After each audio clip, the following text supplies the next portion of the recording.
girls are in paradise, driving in their limousine, where everything is nice and clean. A poor man living in a teeny weeny hut, children hungry, nothing in the pot. He gone by the neighbor to beg for some rice. The neighbor under pressure, boy, things ain't nice. He gone in the big shot area to beg. A police put a bullet in his teeny weeny leg. He gone in the courts and he lost the case. The prosecutor say he have a bandit face. Poverty is hell. Hi, good evening, welcome, and thank you so much for joining me. Hey, all you rich man, I seen all you. Hi, Michelle. Hi, Monife. Hi, Donna May. Hi, Sheldon.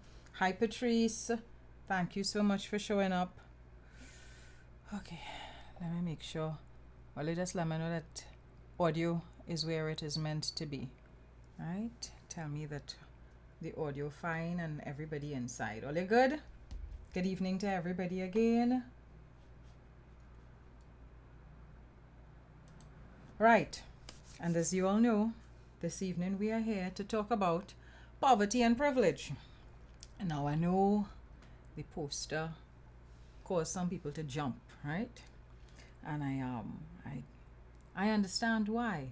You know, it would raise some eyebrows, but I felt it was important to get back to this topic. Give me a second. I don't know what I find I hearing myself. Okay, other people are saying that they're hearing me fine. Good. All right, good. Well, then we could start there.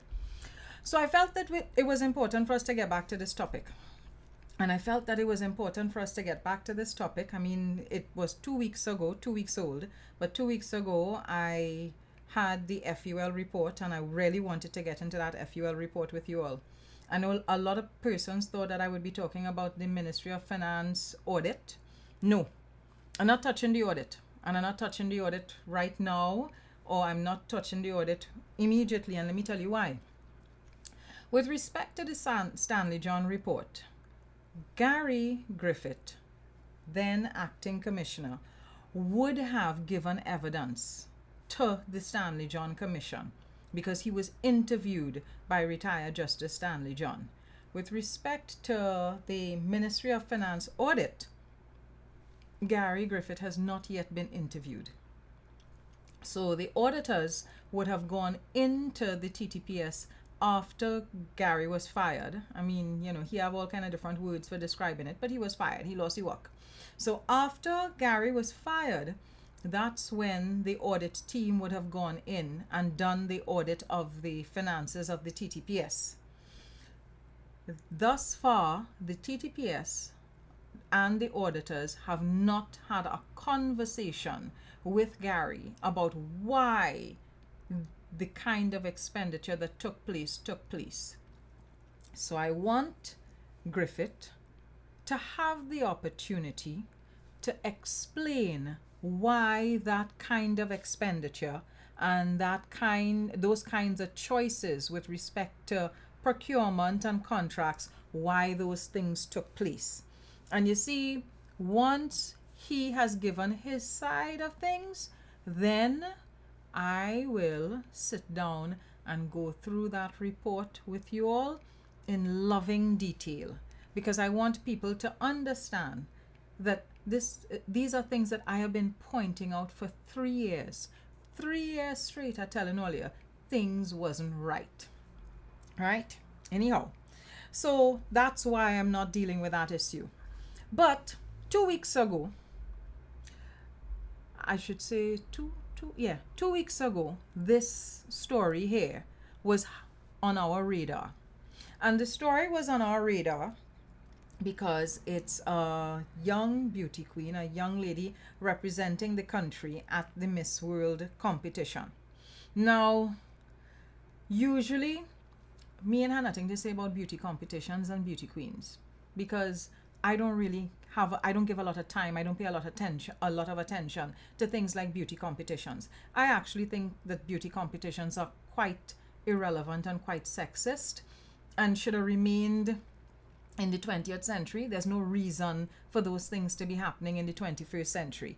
But if this is, if this is what is float people boat and this is what they want to carry on with, that's what they want to carry on with. But when I decided that I was going to talk about this was when I found out that at least $25,000 of public funds went into funding the pageant and, of course, this young lady's efforts. And I'm saying at least $25,000 because I'm not sure how much more of the state's money went into preparing this young lady. And why I'm saying that is this. Miss Brandt is an employee at the San Fernando West constituency up until at the time that the story broke, at the time that her statements riled up people and caused a lot of upset in the country. Miss Brandt was an employee at the San Fernando West constituency office.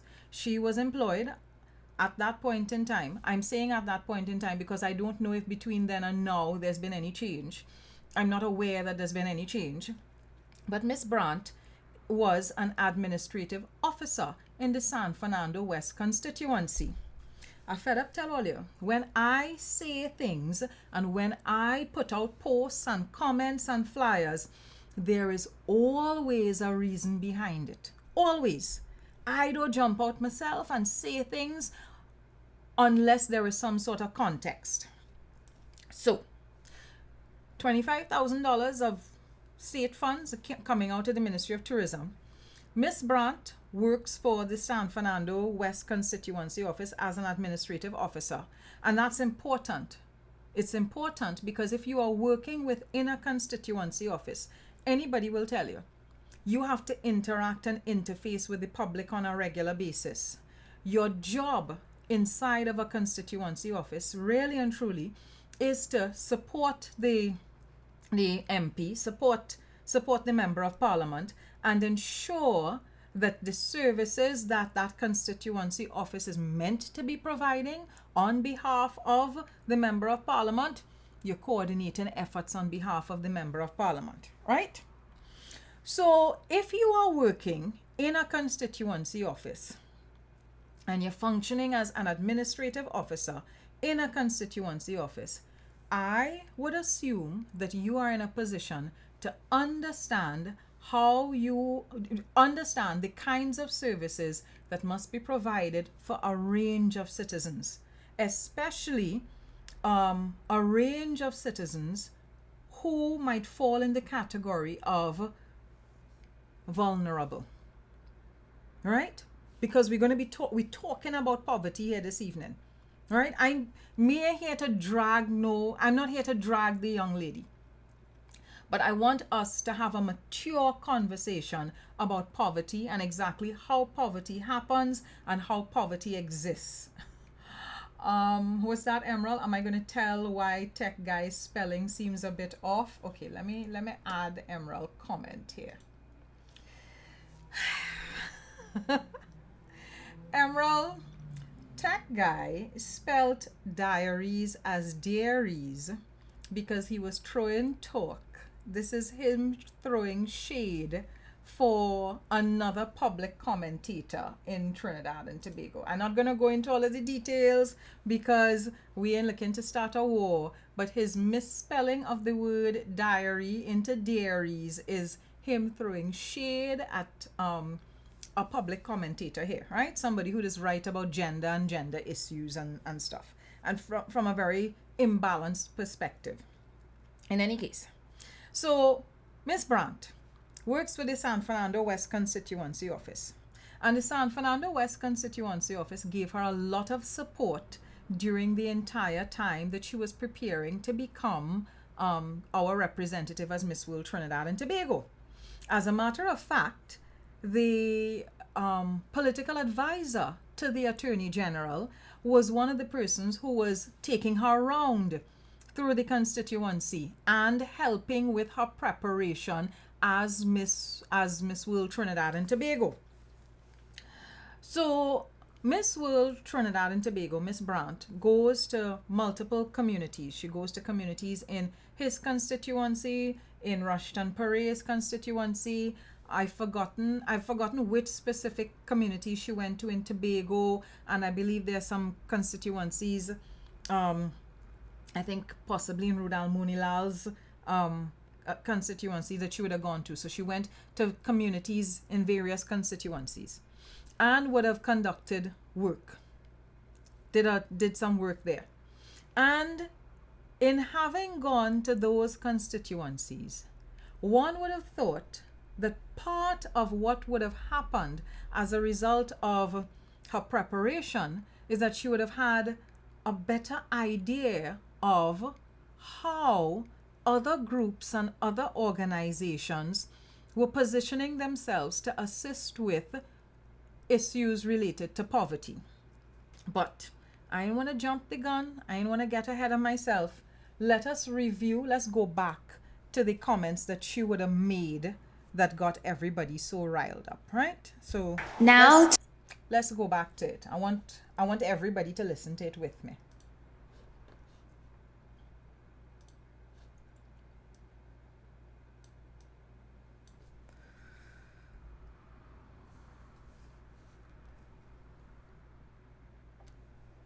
to Trinidad and Tobago.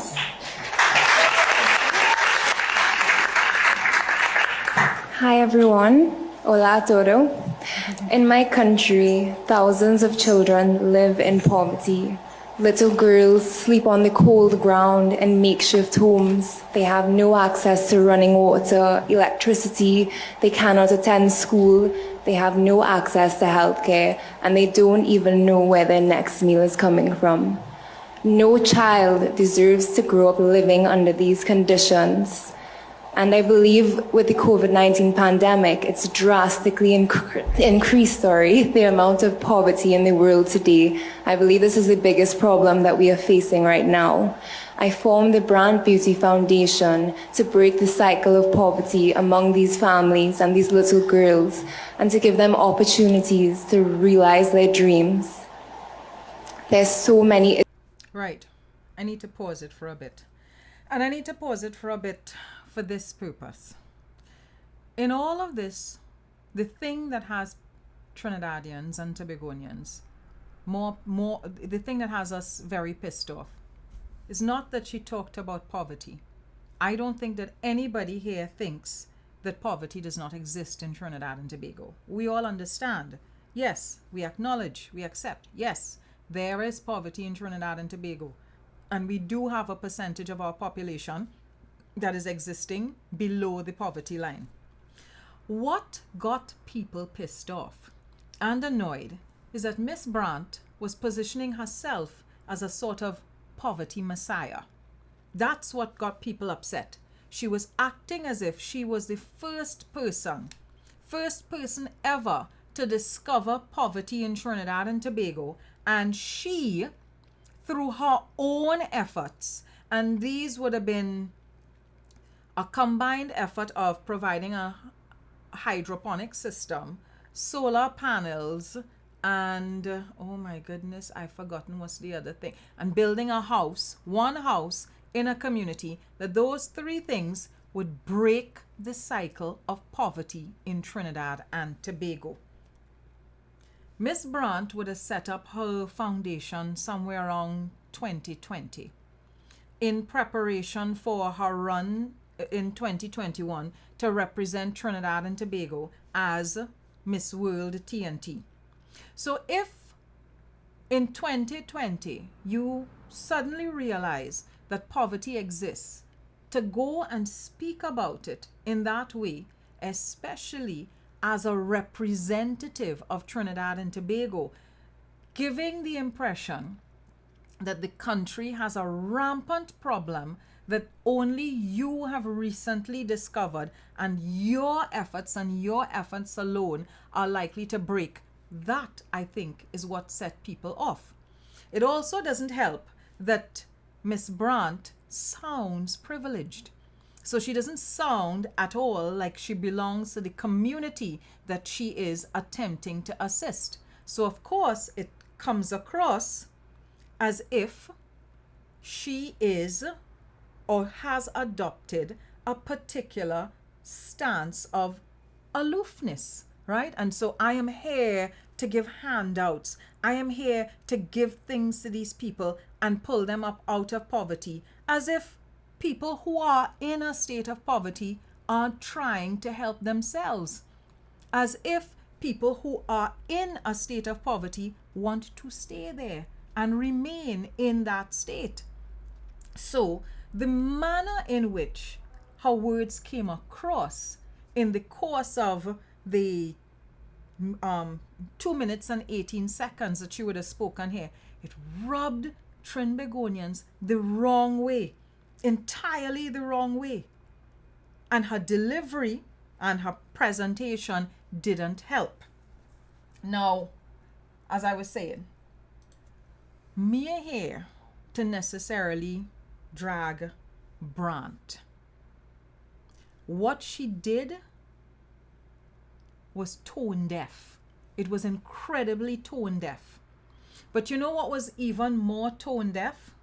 When persons got upset and persons got angry about how the data was presented or how she would have presented her information, there were loads of persons who were jumping up saying, so what she say is so wrong. What she say that's so wrong.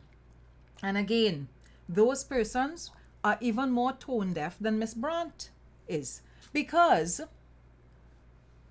it's not the content so much, right? As it's not the information so much as the tone and the stance. She kept positioning herself within the story as if she was the savior.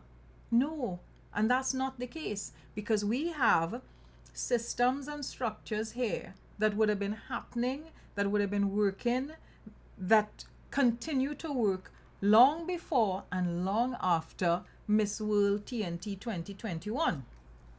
But I said to myself, yes, she dragged the flag, and she dragged the flag bad. She dragged the flag all the way through the mud. When you look at the videos that she put up, the videos that would have been part of her package for Miss World TNT, there are persons in there who are obviously not of Trinidad and Tobago citizenship. And that kind of dishonesty also pissed people off, because you looked at the videos and you said to yourself, okay, all right, but some of these people don't look like they're citizens of Trinidad and Tobago.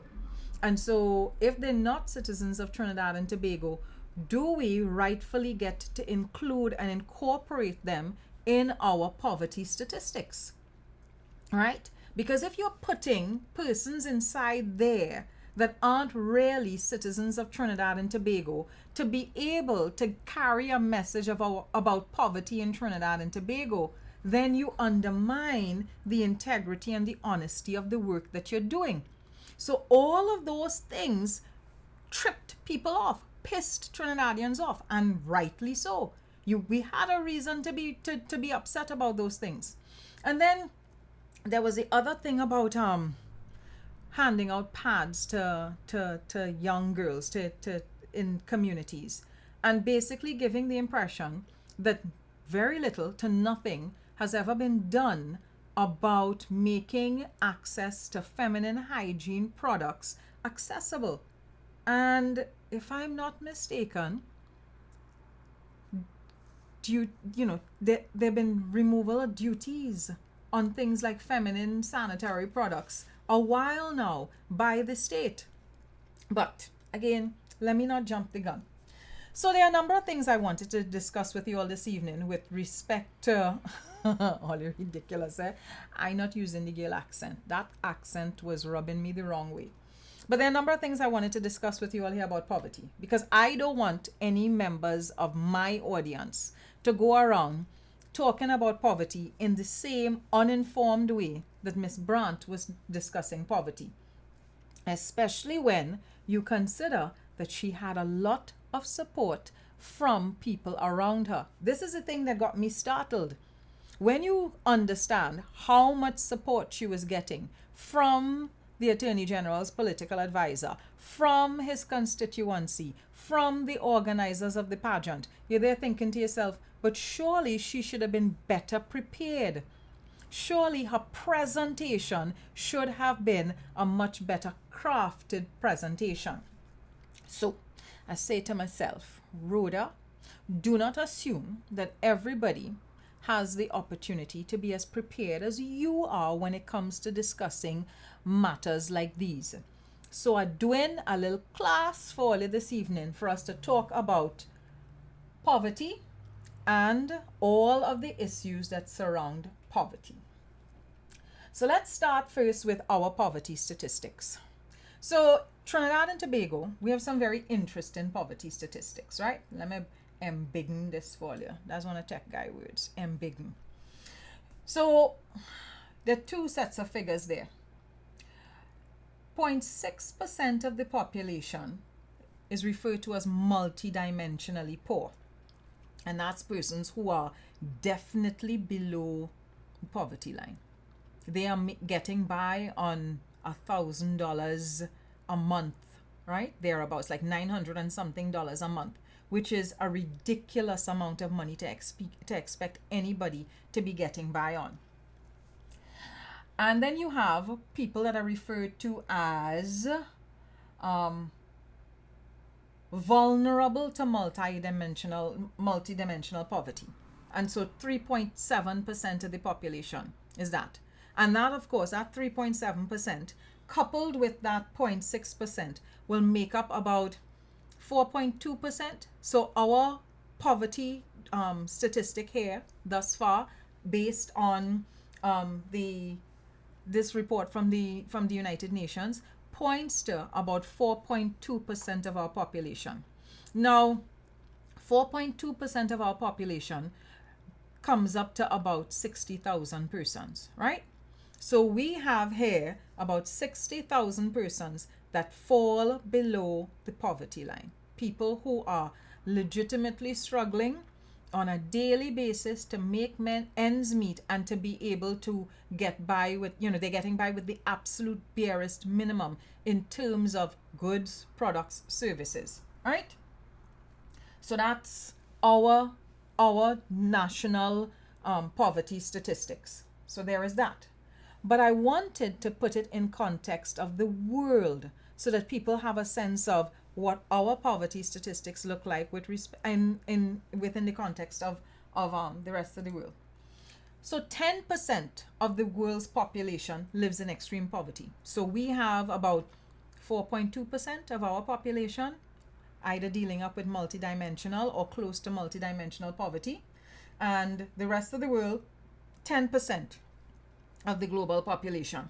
And so that means you're looking at people who are living under, they're making do with $1.90 a day, US, right? So when they have to get by, they are getting by on about $1.90 a day on a daily basis when you do the math and you do the averages.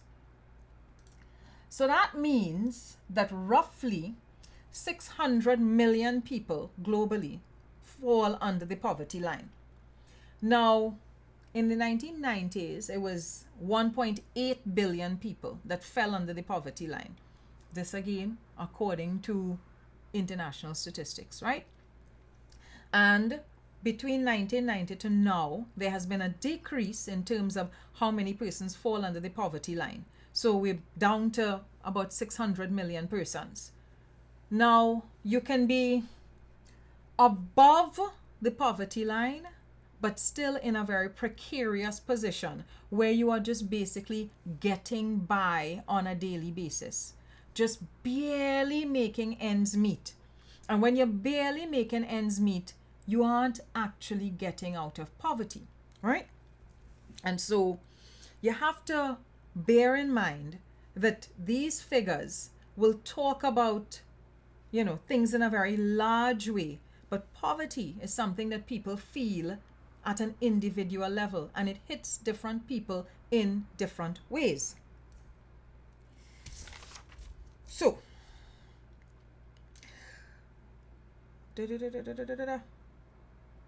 right. So, there is no one solution. And To think that a solar panel, a house, and one hydroponic system is going to end the cycle and to break the back of the cycle, I think is a little pie in the sky. I also think that if you think you are going to be, let's say you're providing those things on an ongoing basis. So let's say it's every month you're providing solar panels, you're providing hydroponic systems, and you're building a house. Every month you're doing those things. It's still not going to cut into, deal with, and alleviate the issues that lead to poverty within a country, right? So poverty has both macro and micro issues that would lead to it. So some of the macro issues will be things like a history of injustice. So here in Trinidad and Tobago, we have entrenched racism. We have generational issues in terms of what would have transpired with respect to enslavement. So you've had whole generations of persons dispossessed from being able to own land, from being able to develop themselves in a particular way, people being debarred from education. Then you would have had financial institutions and financial systems and the criminal justice system here being developed, built, tailored in such a way that it led to a lot of systematic injustice. Those things lead to poverty. Land distribution. And land distribution here is a big deal. I have spoken about land acquisition, and land distribution on a number of occasions. I've talked about the cellular population and how land would have been distributed then. I've talked about what happened right after emancipation and how persons who wanted to purchase land, how emancipated people who wanted to be able to purchase state land, how they were barred and banned from being able to purchase land in large quantities, large portions, even as co-op groups, because there's an understanding that once you have land, it can lead to the building of generational wealth. So those are some of the things. So those are some of the macro issues, right? Things like slavery, segregation in places like the United States, and here, colorism. Colorism in Trinidad and Tobago plays a very significant role in people having access to jobs, people having access to resources. All of those things play a role in how people are treated and how they are granted access to resources and to ways to move themselves forward. Poverty is not a choice. Nobody just sit down and think to themselves, I want to be poor. I'm going to remain poor. Access to education, that's another critical aspect to dealing with poverty. So those are some of the macro issues. At the micro level, you have things like chronic unemployment, personal debt, educational failure, addiction and trauma, breakdown in the family. And these are things that can happen to people at any point in time. These are things that can cripple an individual or cripple a family. And very often, these are things that are not necessarily within a person's control, depending on other circumstances that the person is dealing up with. So those are the macro issues. Those are the micro issues that impact on poverty. I want to talk now about the two different types, the two major types of poverty that people tend to have to deal up with. You have, look how this thing wants to take over my screen. You have generational poverty, and that's when two or more generations are in that state of poverty. Once you've got two or more generations in that state of poverty, where they are below a particular line in terms of income and access to resources and social safety nets, then you're likely to be in a position where it's harder and harder and harder for subsequent generations to be able to pull themselves out of that, and so they're locked in a cycle. and it's a cycle of just getting by, barely getting by. Then you will also have situational poverty. And this pandemic was one of those things that would have led to a fair amount of situational poverty. So you have situational poverty normally takes place when there's a crisis of some sort. Venezuelans who are here currently working, many of them working for below minimum wage, they are here as a result of a crisis, situational poverty. Persons, interestingly enough, who would have fled Syria in the last 10 or so years to be able to avoid the conflict that is taking place there, they would have been in a state of situational poverty and found their way over to Trinidad and Tobago to be able to find jobs. There are a lot of Chinese immigrants that are here as well as a result of situational poverty in their own country, in China. But we don't pause and think about those things. We don't pause and take in the fact that we here in Trinidad and Tobago have immigrants from other countries that have fled their countries and come here to be able to escape poverty in their country. And when they come here to be able to escape poverty in their country, they arrive here and they find a safety net. And they find a safety net within their immigrant community. But we're going to get to that eventually. So we have lots of persons who migrate from other parts of the world to come here because this space actually allows them to have a better standard of living than the space they were in before. So those are the two main types of poverty: generational poverty, situational poverty. And you can have people that are coping, struggling with both types of poverty.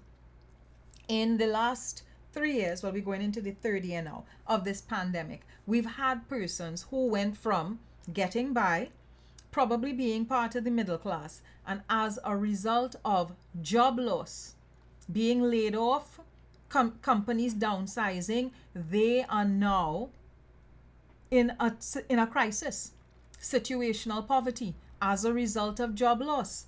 And if they don't have safety nets, you ain't have family you could go and stay by, you ain't have enough savings in your account to be able to tide you over until you find the next job. You are not in a position to be able to pay a mortgage or pay a rent or pay any of the things that you need to pay. You end up 1 month living normally, and then within a month or two, you are in dire straits. In some instances, on the street, depending on your safety net. So, I want to talk about a couple factors that contribute to poverty. The first thing we want to talk about is inequality. And there are all kinds of inequality here. You have race and ethnicity. That's one. You have geography, where you live versus where the jobs are, right? So there is geographic inequality. And we're going to talk about the inequalities. There's gender inequality. There's ageism, right? Age inequality. There might be disabilities, whether you're physically able or not physically able. So there are a range of inequalities that people could be dealing up with. If you are in a situation where associating and affiliating yourself with a particular ethnic group or tribe is what is going to give you access to resources and jobs, that is going to be a problem for you. If you are in a situation where you live in remote spaces and the remote spaces that you live in don't have many jobs available, that's an area of inequality. It means that you have to physically leave where you are living to go somewhere else in search of jobs. And it's one of the problems that people face on a daily basis, which leads to the heavy hardcore commute that we have to deal up with all the time, because the majority of our jobs are located in city centers. So if people want to work, they either have to be in the capital cities or the main boroughs and main towns to be able to find a job. And if you want to work in rural spaces, you had to be self-employed or doing something like agriculture to be able to comfortably work in a rural space. It's one of the reasons that I have been consistently talking about work from home and why we've not been looking into better approaches to work from home. Because when you start allowing persons to be able to provide goods and services remotely, virtually, then what you're able to do is spread out who gets jobs versus who can't access jobs. We have lots of remote communities in Trinidad and Tobago where members of the communities could actually be trained to provide customer service assistance over the phone or over the internet if infrastructure was put in place to allow for that sort of remote working. I mean, think about it.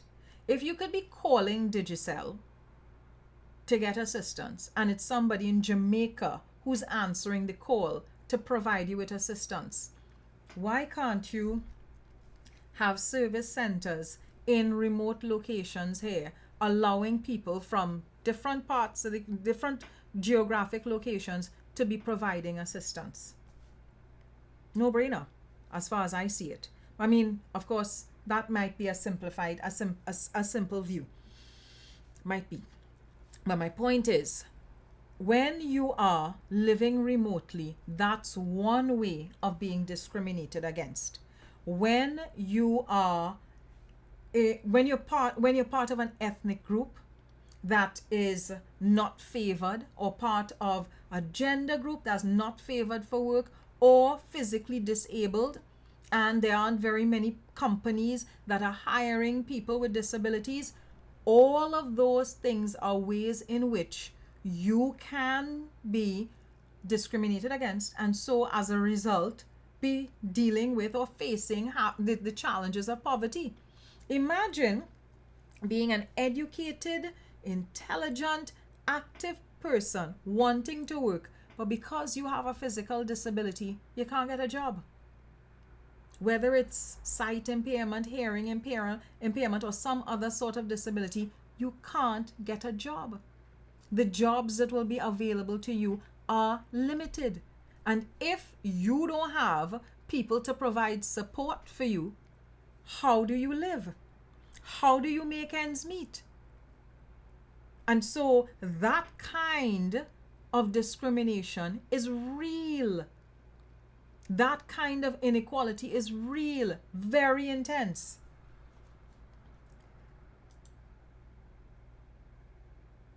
Oops. Just now. Right.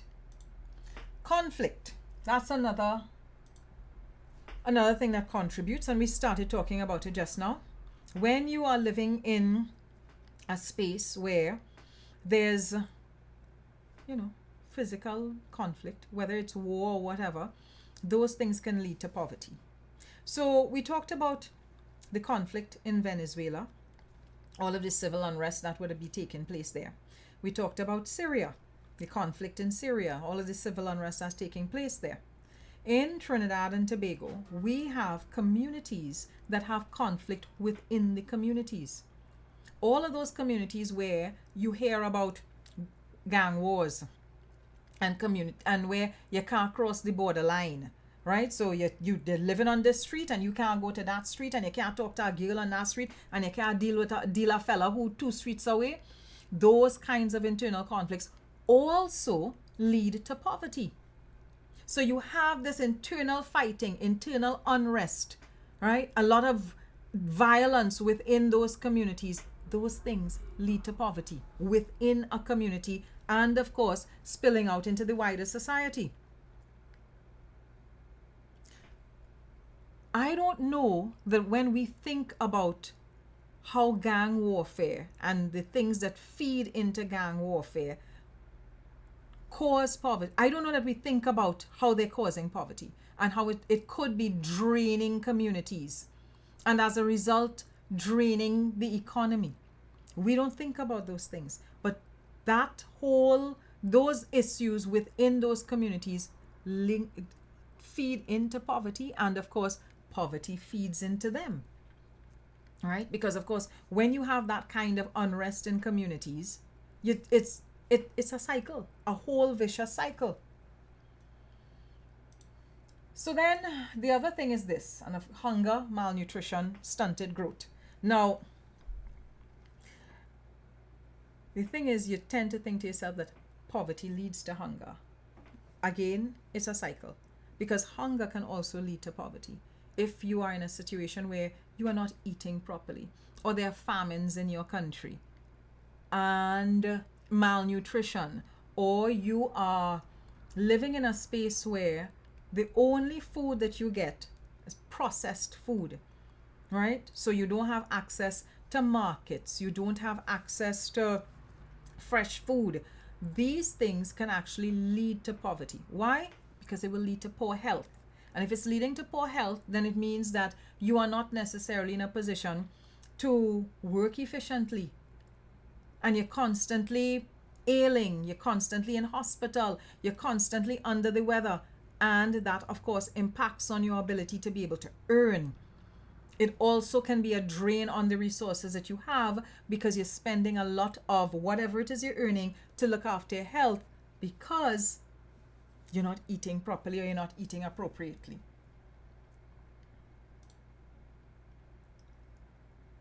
Poor healthcare is another one of those, another factor. I want to just kind of jump back to the food thing. In an inability to access fresh food, to access fruits and vegetables on a regular basis, is a critical, crucial thing.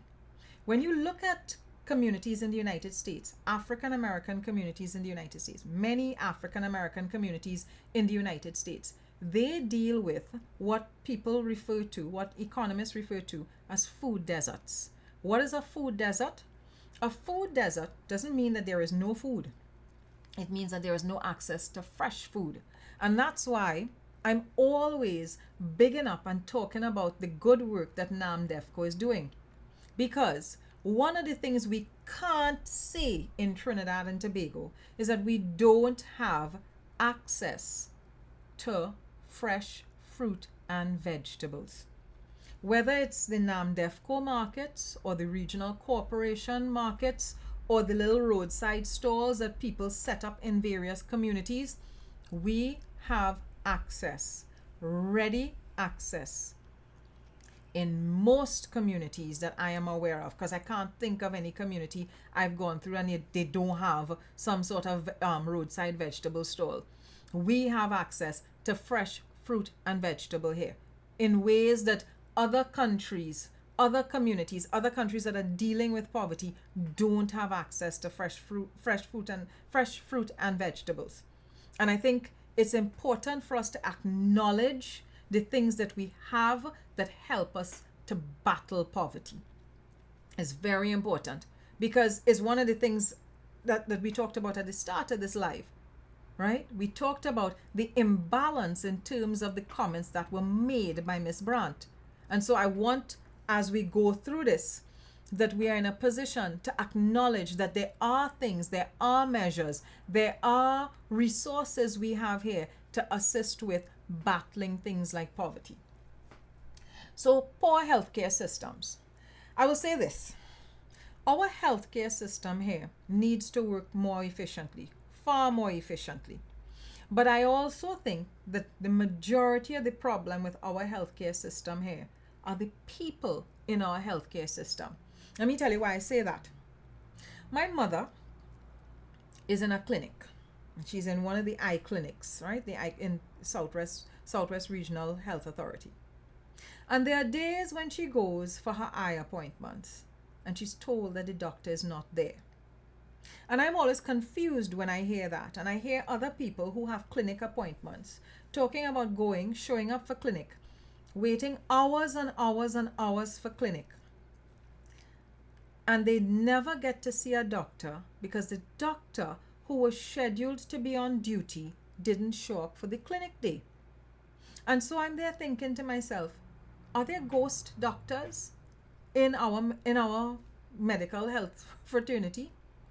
We have a serious problem of human resource, of people hired to do jobs that they don't show up to do, but they collect salaries for.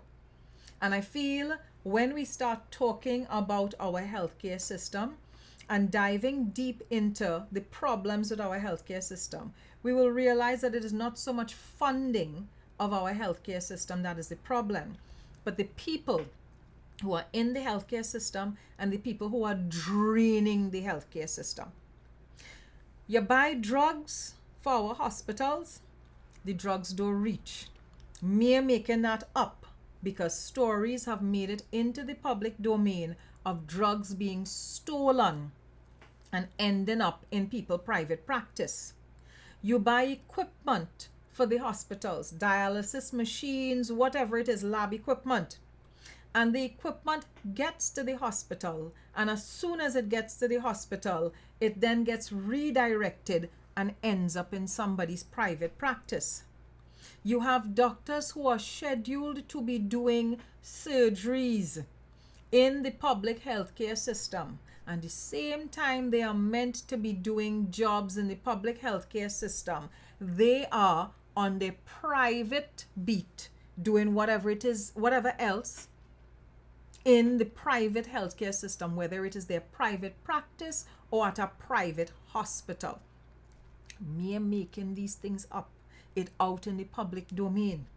You have medical labs, our medical labs here in the hospitals, where people are doing private jobs in the medical labs.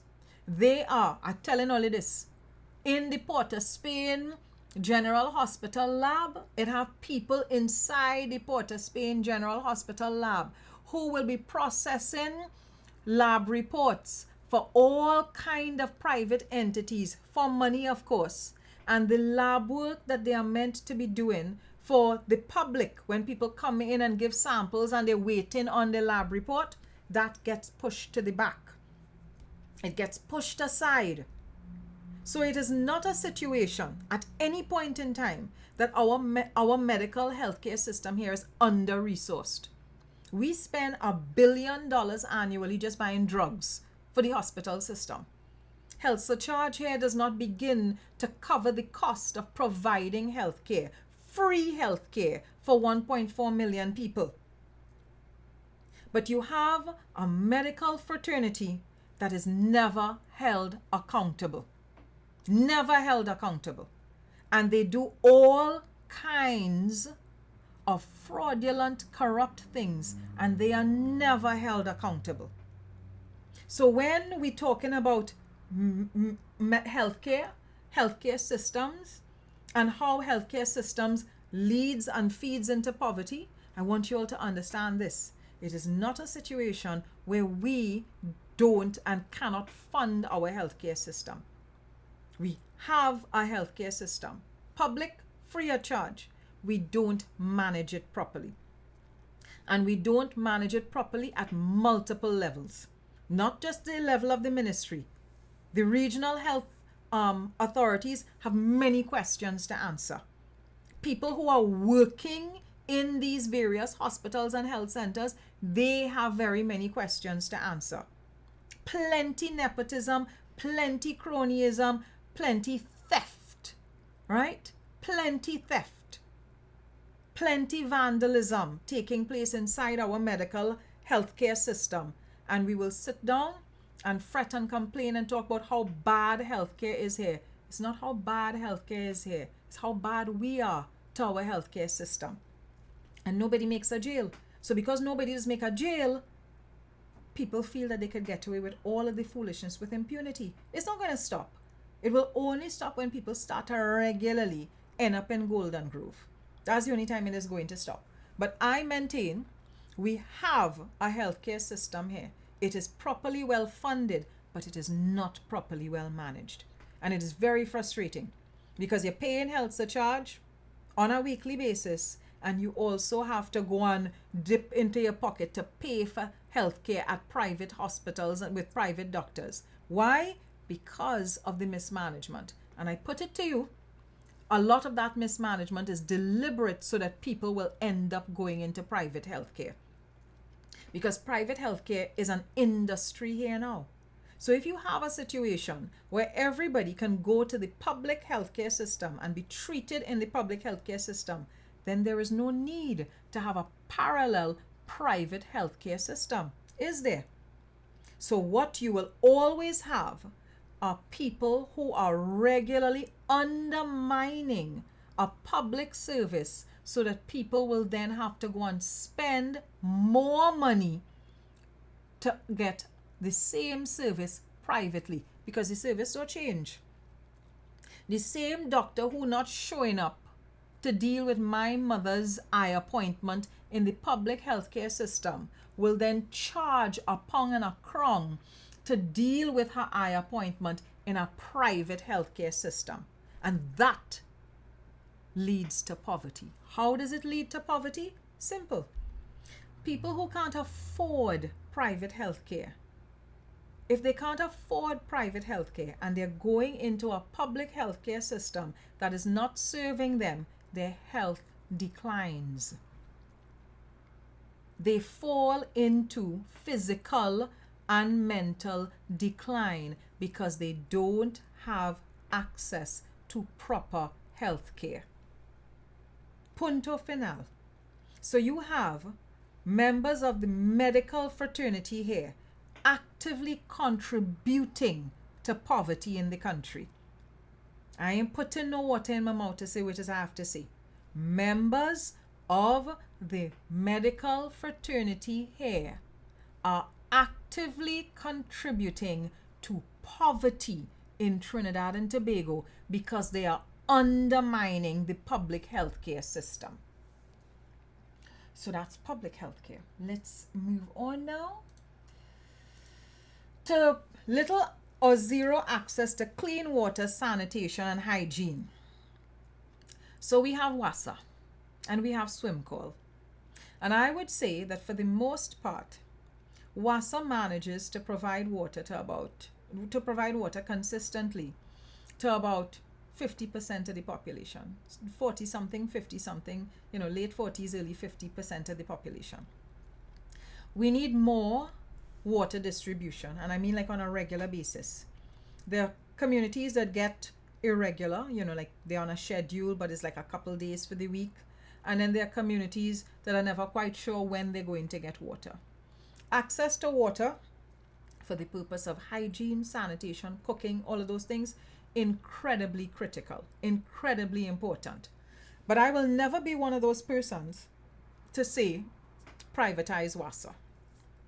And I will never be one of those persons to say privatize WASA, because WASA in the hands of a private company will mean that water becomes even more expensive and even more out of the reach of poor people.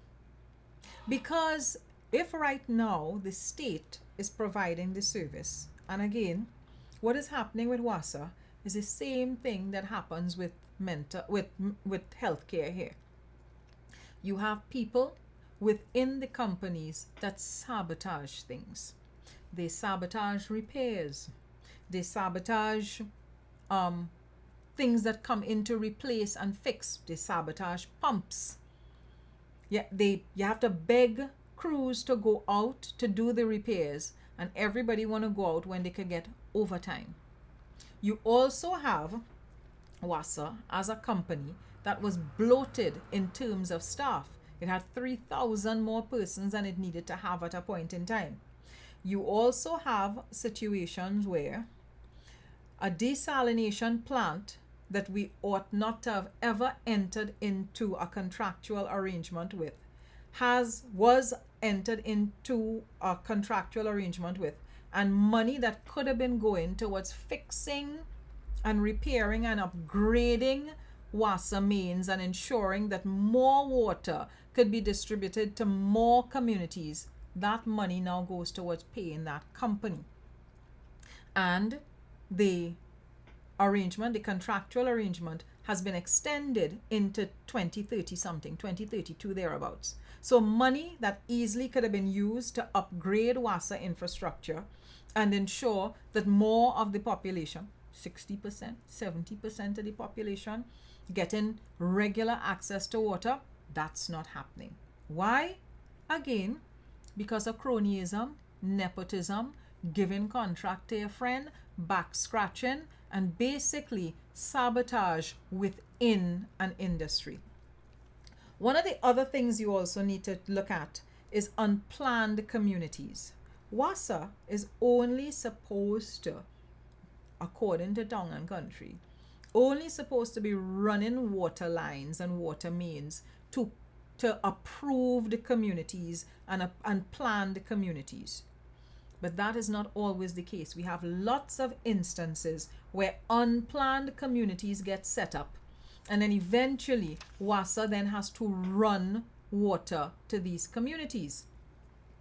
You need to remember, if WASA running water to communities, it has to be a situation, it's supposed to be a situation where people have deeds for the land that the homes are on. Yeah? And if it's a squatter community or an unplanned community and people don't have deeds for the lands that they're on, it becomes very problematic for how you go about running water, distributing water, and charging for the water that you're distributing. So, privatization of water, I think, could lead to even more poverty. But water access, very important to alleviating poverty. And I think that's one of the areas that a lot more work needs to be done in. Climate change. Climate change, I know it sounds weird, right? But when you are living in a country where you are dependent on the environment for how you go about earning a living, climate change has an impact. So things like deforestation, if you are dependent on lumber, coal, wood, all of those things, climate change. If you are dependent on rainfall for crops, agriculture, climate change. So climate change has a direct impact on people's ability to earn and, of course, have a better standard of living. Much better standard of living. So when you look at, let's say, a country like Haiti, Haiti has had lots of natural disasters. And along with natural disasters, there's been a lot of deforestation in Haiti. And there are persons whose entire livelihood is based on making coals, to sell coals, to be able to earn a living. When you have massive deforestation taking place, when you have hurricanes coming and devastating, when you've got earthquakes, all of those things taking place, it lowers people's earning potential, earning ability to make income, and of course, it is going to have a direct impact on quality of life. Right? So believe it or not, climate change, huge impact on how people are able to earn money and get out of situations of poverty. Education, access to education. And we must not ever underestimate the kind of money that we spend here annually in our budget on education, making sure that from kindergarten, go all the way up to tertiary level education, people have access to free state, well, when I say free, state funded education. When you put things like that in place, education is one of the ways, one tool that can be used to move from one income group to another income group. So there are things that are being done here to ensure that, of course, people can move from one income group to the other income group. But what you need to bear in mind is this. If people live in very rural spaces and they're living in very rural spaces where transportation is not reliable, you don't have reliable transportation, then access to education can be problematic, especially if they're living in rural communities and don't have access to reliable electricity and reliable internet. Again, education, if you're doing distance learning, that can be a problem as well. So access to education, access to schools, the ability to get to a primary school, to get to a secondary school, to eventually get into a university, those things are very important. Let's move on to number 8. Poor public works and infrastructure. Now, we just complain about potholes here all the time, but I put it to you, the Trinidad and Tobago has some of the best, I'm not talking about best built roads, but I'm talking about why, in terms of network, best road infrastructure. There are very few communities in Trinidad and Tobago that can say it does not have road access. And we have been building roads here for an entire century. Since the 1940s, 1950s come down, there's been a massive expansion of road networks here, both in towns as well as in rural communities.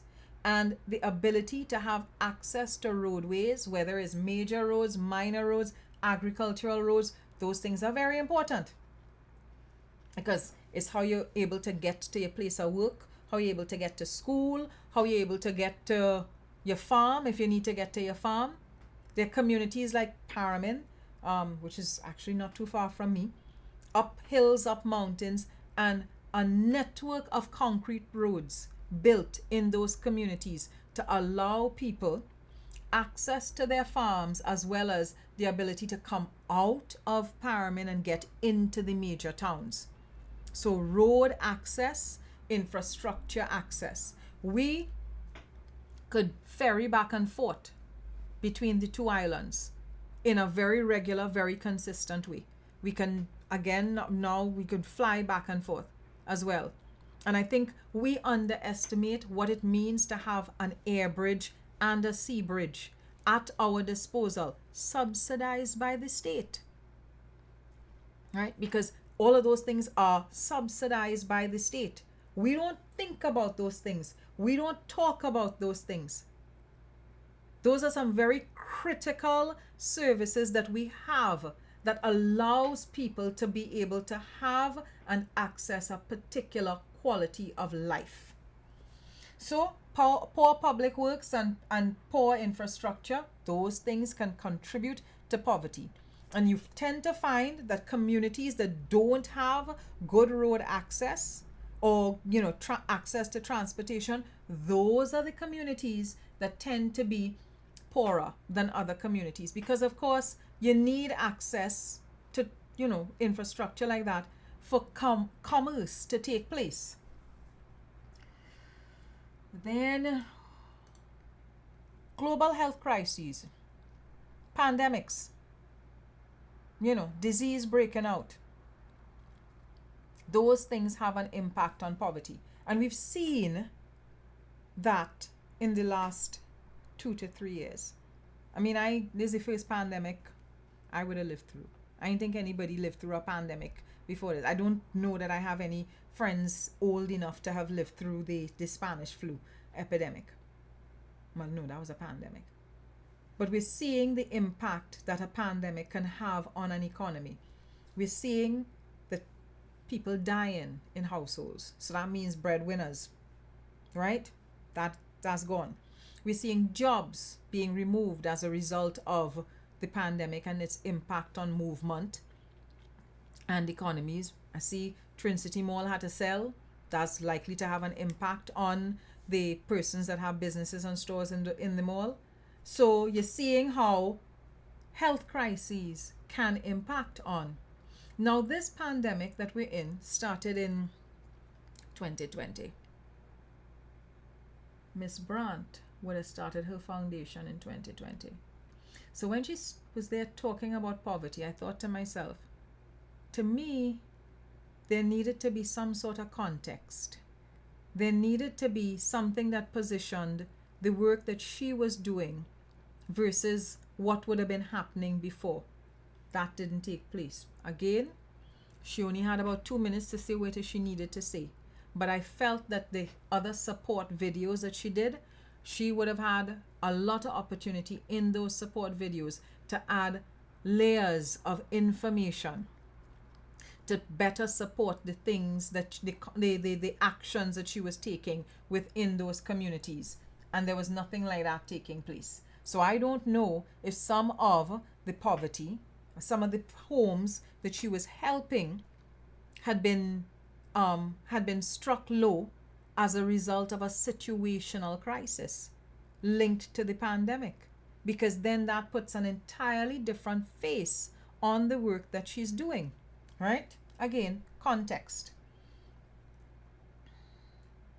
I see you're talking about property tax and trend.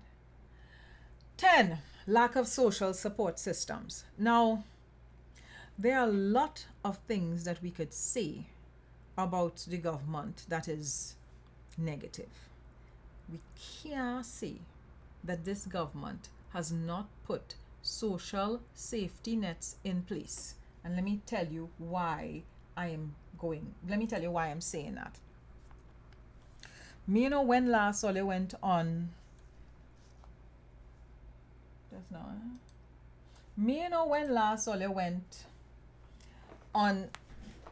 social development page, right? Ministry of Social Development and Family Services. But I take my goodly self and went on the website today as I was prepping for this. Me realizes so much grants, So they have support for elderly persons, support for individuals and families. I knew about the support for elderly persons, but I did not know that there were grants for individuals and families. They have support for socially displaced persons, for persons with disabilities, COVID support measures, and then the other regular grants. Now, when you click on the grants page, when you on any one of the grants, because I clicked on a couple of the pages. Right. There is at the bottom here a number of grants. And I saw the senior citizens pension, disability grants for adults, disability grants for minors, the public assistance grant, food support, minor house repairs, electrification grant, sanitary plumbing, apply for seed grant. So I looked at all of these grants and I thought to myself, but we could, these are things that we ought not to highlight, if that makes sense. So to talk about providing a solar panel, providing a home, saying that people can't have access to this, that, and the other in a vacuum gives the impression that a country is not trying. Gives the impression that a country, this is not specific to any one government. These things here are ministry doing. Government in, government out. These are things that a ministry is doing. So there is a lot of support from the public sector. There is also support from NGOs and religious organizations. So to position yourself as a poverty messiah in the way in which she positioned herself as a poverty messiah, it real upsetting, real upsetting.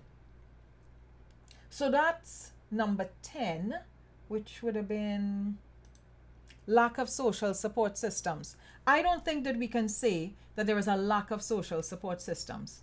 What I do think, though, is that the way in which the support systems are distributed, there needs to be more work done. Now, we know that there are instances where there's fraud. People try to double dip. People try to hoodwink the government, hoodwink that ministry specifically, and get access to grant funding that they ought not to have access to, because you have to pass a means test. You must be able to establish that you don't have the means to do certain things. And so then you are given assistance. Now, assistance can only go so far, because the assistance that you get from the state is just that, assistance. It doesn't necessarily pull you out of poverty. And I think one of the problems that we face here, one of the challenges we face here as a society is the minute we hear somebody getting assistance from the state through these grants, these specific grants, we just kind of assume, well, you're getting help from the state. What else you want?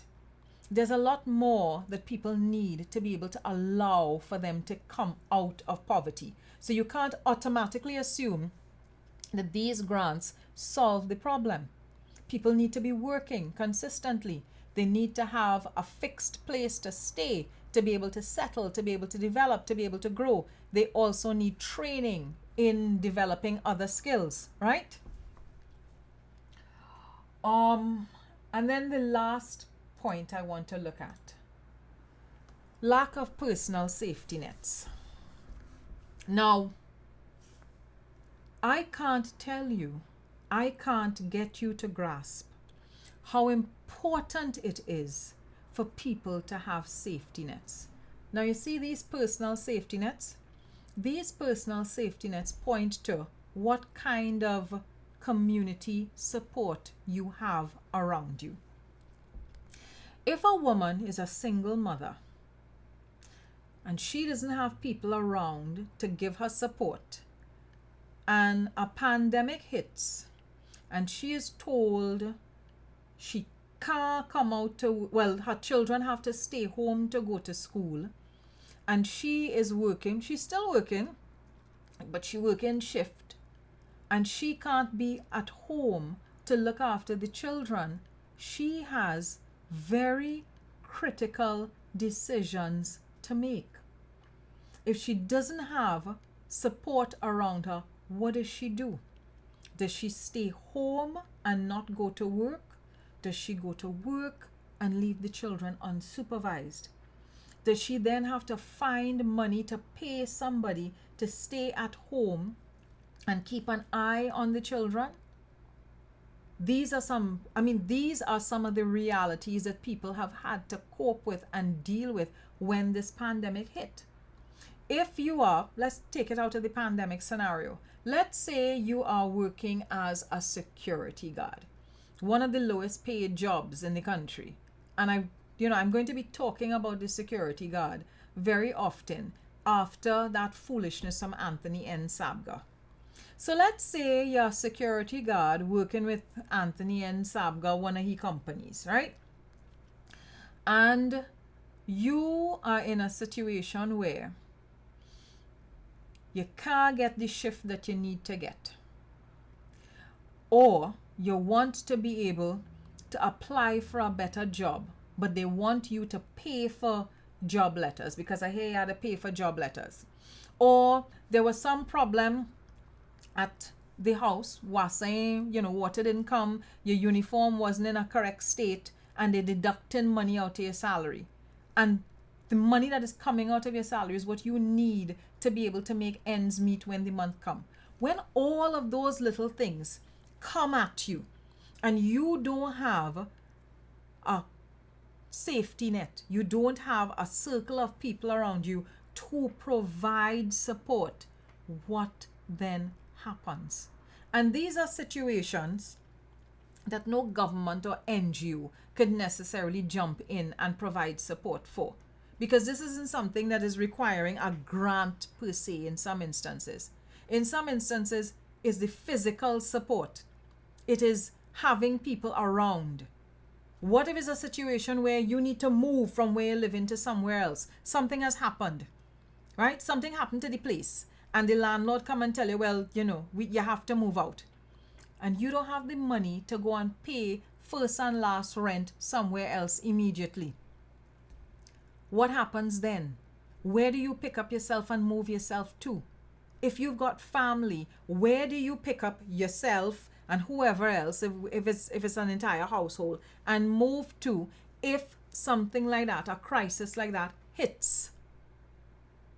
So there are a whole bunch of things that you need to take into consideration. For my part, I if I lose my job, there are a couple things that I could do. I could decide to go and move in by my brother, by my mother, by any one of my relatives, rent out my current place of abode so that it is making money. I guess market myself. I still have some savings that I could so the point that I'm making here is safety nets, your personal safety nets, your community safety nets are incredibly important. And if people don't have those personal safety nets, if they don't have a place where they could land and catch their breath and catch the self, it becomes very easy to slip into a state of poverty. So those are the 11 things,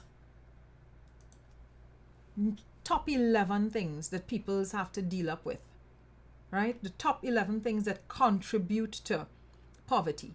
And I wanted us to have this conversation this evening so that when we start thinking about poverty, especially when people who come from positions of wealth or come from positions of privilege, so you went to the right schools, right? You're in a position where when you come out of school, your mother knows somebody who could get you a walk, right? So you come out of school and you get a job and you're still living at home.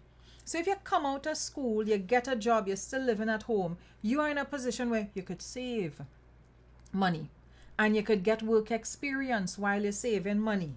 And then when you get the work experience while you're saving money, you could then apply for a better job, right? Where the work experience that you got from the job that your parents was able to organize for you, that helps you to move forward.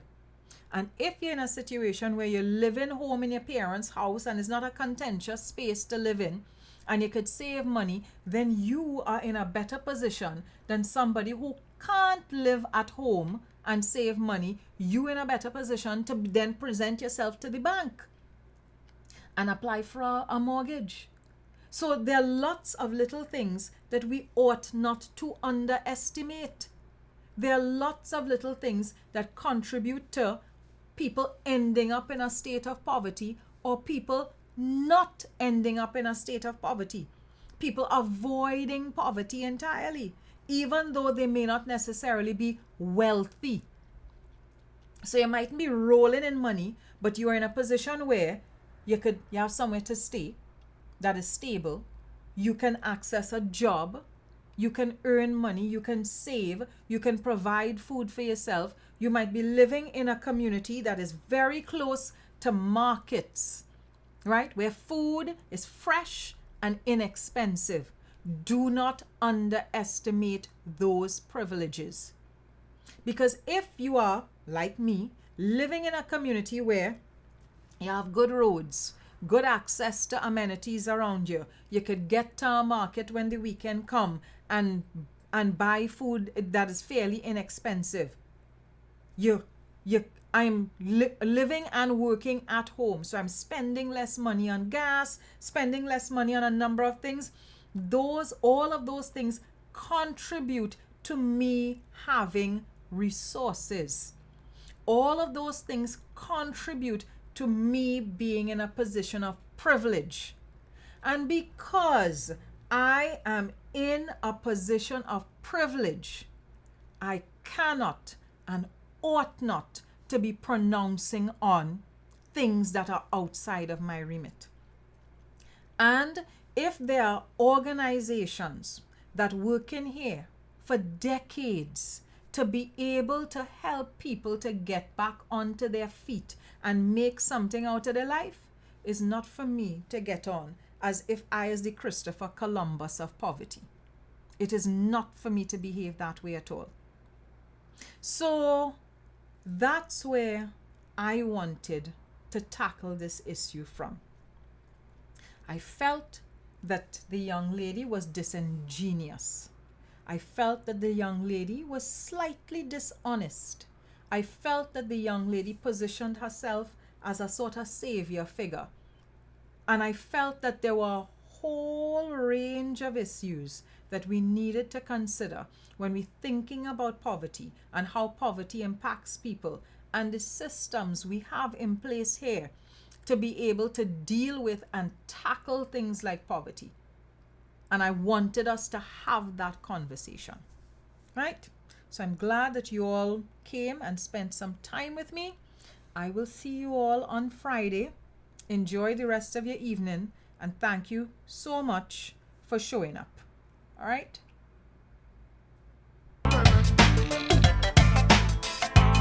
Bye-bye, Poverty folks. is hell, and the angels are in paradise, driving in their limousine.